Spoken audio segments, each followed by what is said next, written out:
अगर खान साहब के कान में छोटे होते हुए सरगोशी ना करते, तकरीर का मौका ना मिलता, रास्ते में मुलाकात ना होती, तो आज आप ऐसे मुनफरिद अंदाज में उनको स्टेज पे ना बुला रहे होते। मैं ढूंढ लेता उनको, किसी और जगह से पहुंच जाता। लेकिन ये बात आप सही कर रहे हैं कि वो अल्लाह ताला की तरफ से था कि फ़ौरन ही अपॉर्चुनिटी मिल गई उनसे मुलाकात की, और फिर फ़ौरन ही उन्होंने अपनी स्पीच में जब मेरा नाम लिया तो ज़ाहिर है ज़्यादा मोटिवेट हो जाता है इंसान। फिर घर वालों ने बड़ा मोटिवेट किया, वालिदैन बड़े परेशान हो जाते थे उस दौर में जब बच्चे सियासत का नाम भी लेते थे, क्योंकि सियासतदान आपको पता है कि किस किस्म का एक वो सिलसिला था इमरान खान साहब के आने से पहले। वही माँ बाप बड़े फ़ख्र से कहने लगे कि हमारे बच्चे बड़ा इमरान खान के साथ होते हैं। लोग कहते थे हम पार्टी के लिए, मुल्क और कौम और मजहब के लिए खून बहा देंगे, लेकिन आपने बहा के दिखाया।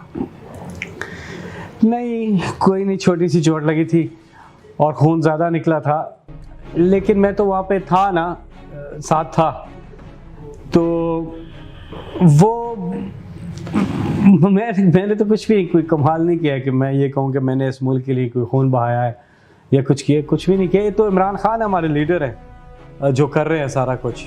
हम तो कुछ भी नहीं। हमारा है नहीं है, तुम्हें बता नहीं सकता।